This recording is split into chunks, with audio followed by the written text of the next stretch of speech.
Hello foodies, welcome to my channel Indian cooking recipes. ஒரு cup தேங்காவை main இன்க்ரீடியண்ட்டை வச்சு ஸ்பைஸியான side dish செய்ய போகிறோம். இந்த பொடி 2 மாதம் ஆனாலும் கெடாமல் நல்லாயிருக்கும். ரொம்ப ஈஸியாக செய்யலாம். இட்லிக்கு தோசைக்கெல்லாம் தொட்டுக்கலாம். எப்படி பண்ணலான்னு வாங்க பார்க்கலாம். ஸ்டவ் ஆன் செஞ்சு பேன் எடுத்து வச்சுருக்கேன். இதில் 1 கப் அளவுக்கு துருவின தேங்காய் சேர்த்துக்கிறேன். நல்லா ஃப்ரெஷ்ஷான தேங்காவை எடுத்துக்கோங்க. இந்த பொடிக்கு நல்லாயிருக்கும்.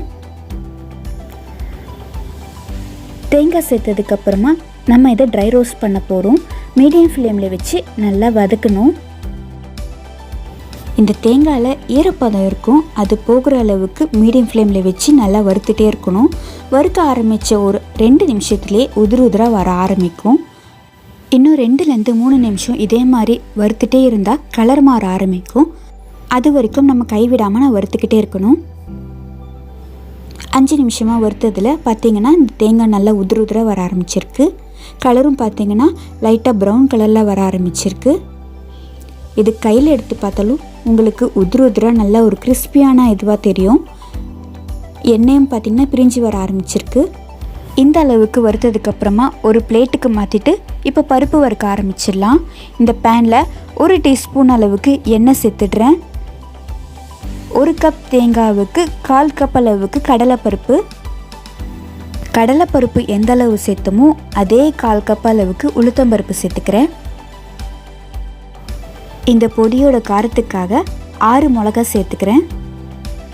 1 துண்டு புளி சேர்த்துட்டு எண்ணெயில் மீடியம் ஃப்ளேமில் நல்லா வதக்க ஆரம்பிக்கிறேன். இந்த மாதிரி பொன்னிறமாக வறுப்பட்டதுக்கப்புறம் ஸ்டவ் ஆஃப் பண்ணிடுறேன். இந்த பருப்பு நல்லா ஆறட்டும். ஆறினதுக்கப்புறம் நம்ம மிக்ஸி ஜாரில் சேர்த்து அரைச்சிடலாம். இந்த பொடியை 2 ஸ்டெப்பாக அரைக்க போகிறோம். ஃபஸ்ட்டு இந்த மிளகா, புளி, பருப்பெல்லாம் வறுத்து வச்சுருந்தோம்ல, அதை மிக்ஸி ஜாருக்கு மாற்றிட்டு அரைச்சிட்டு வந்துடுறேன்.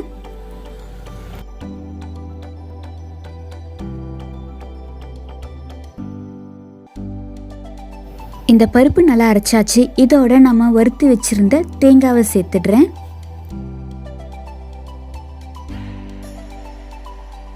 இந்த பொடிக்கு தேவையான அளவு உப்பு சேர்த்து ரொம்ப மையாக அரைக்காமல் கொஞ்சம் கொரப்பாக இருக்கிற மாதிரி அரைச்சிட்டு வந்துடுறேன்.